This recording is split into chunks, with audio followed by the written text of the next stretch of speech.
Alright, booting up the cartridge. Alright, what's going on, Guy Nation? I'm your host, FG, and today we're looking at Celeste, released in 2015 for an online digital machine known as the PICO-8. And I'd be lying myself if I said I knew what it was before Celeste came out. I have no idea what the PICO-8 is until I played Celeste. Essentially, think about it this way. When games online first appeared in the 2000s, they ran off an engine known as Flash. Well, the PICO-8 is its own engine, and it harkens a lot to the NES, the Master System, and really just those 8-bit systems. And overall, it does show some really well-polished games. But these are smaller games, the kind of games you'd find on, say, for example, the Sega Game Gear. That kind of small. But I could be entirely wrong, but that's my stance on it. But anyways, Celeste was made by only 2 people in a matter of 4 days for a game contest. Those 2 people being Matt Thorson and Noah Berry, who have had some experience with games in the past, but this was their big breakthrough for the PICO-8 when it first released in 2015. And there's more to the story later on, but we'll save that for the end. Without any further ado, let's get into Celeste. Star of the show is the red-headed girl. And overall, the main objective of Celeste is to climb a mountain. As the red-headed girl, we have one unique ability besides wall jumping, of course, and that's the ability to mid-air dash. I don't know if there's been other games before Celeste that have done this, but I don't think they've ever been done to this full execution. And we're going to be talking more about other games as we continue on, but as we climb the mountain, there's plenty of challenges, and along the way, we even come across some collectibles like these strawberries. Completely optional though, there's no worthwhile effort to getting them besides just a completion bonus. But Celeste is a large mountain with over 3,000 meters. For the equivalent, that's over 30 stages. And there's 3 different sections harboring about 11 stages each. So overall, you're going to see challenges continue on with each section. This is the easy section, which means it's only going to get harder as we continue. So, let's keep going. But yes, Celeste doesn't really have much story to it. We play as the red-headed girl, and there's not much we know about her. We don't know what her name is. We don't know why she's doing this. We don't know where she came from. All we really know is that she wants to climb the mountain. And even that, we don't even know why she wants to climb the mountain. It's a mystery. It really is. But this is no ordinary mountain. Celeste Mountain. This memorial to those perished on the climb. Not everyone's cut out for it. Alright, time for section 2, and it's going to get even harder now. So this game, this is way after Super Meat Boy came out, and I would like to consider Super Meat Boy as the key pinnacle in a platforming game. With super tight controls, a lot of unique level designs that not only challenge but satisfy the player, and overall just a unique experience that couldn't be touched until then. Celeste demonstrates that there is still potential for games to come out that really do harken to both challenge and unique style. And really think about it this way. Super Meat Boy came out in the early 2010s. Since then, sure, there's been some other platform games like it, but I don't think some have even come close to the amount of nostalgia or just even satisfaction in its control and design as Super Meat Boy.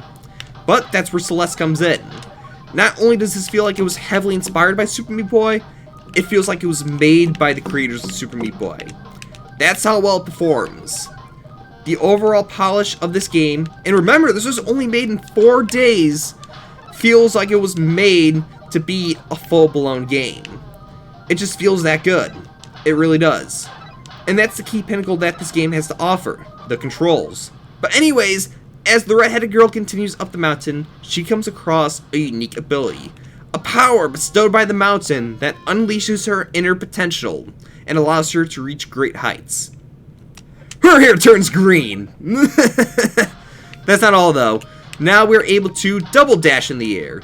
And now it's time for some of the greatest challenges that the game has to offer, because we are going to scale this mountain. And I just missed a strawberry there, so rip. Let's keep it going though. But yeah, overall, Celeste just really feels great all around.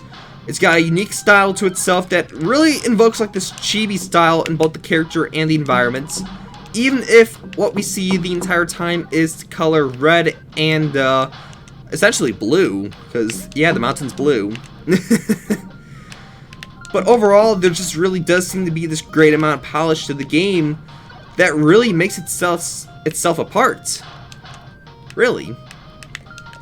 Because, I mean, I try to think of many Flash games I've played in the past.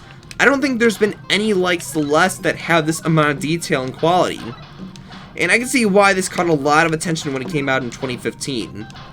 Not just for the creators, but even just for the PICO-8 itself. Because it showed the potential of what many creators could do with the virtual machine.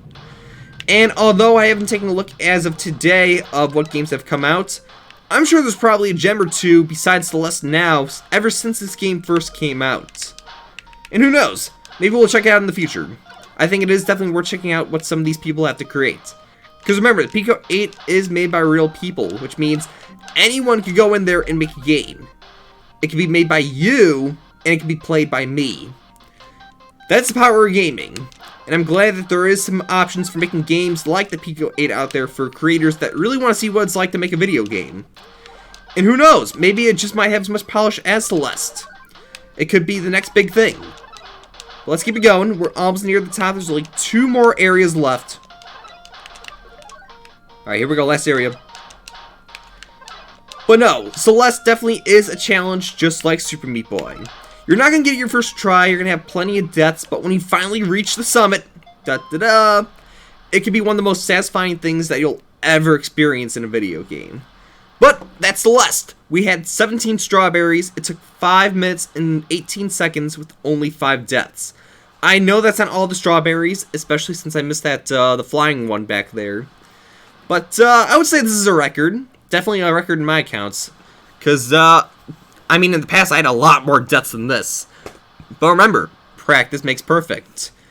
I can't say how many times I died the first time. It had to have been at least 30, 40.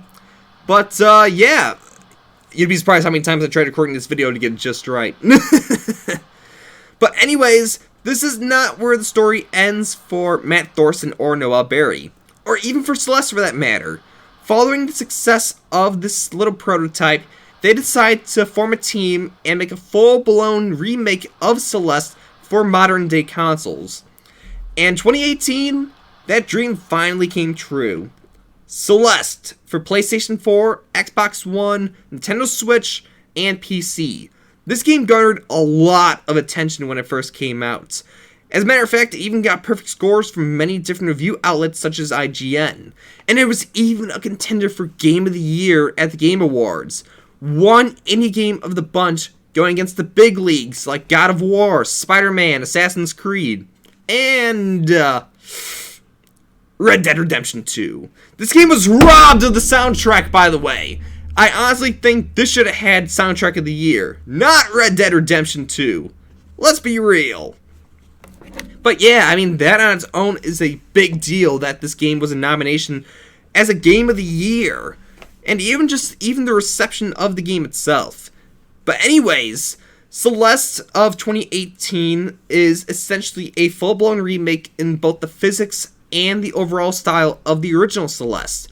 The redhead girl, Madeline. What's she trying to do? Well, she's trying to climb a mountain, but it seems that she's also trying to get away from something. Anxiety, stress, panic disorder. She's suffering, and she's come to the mountain to try to figure out how to move past it. And not only that, the story itself is great, but we also have some really great characters. Theo, Granny, Mr. Oshiro, and of course, Badeline.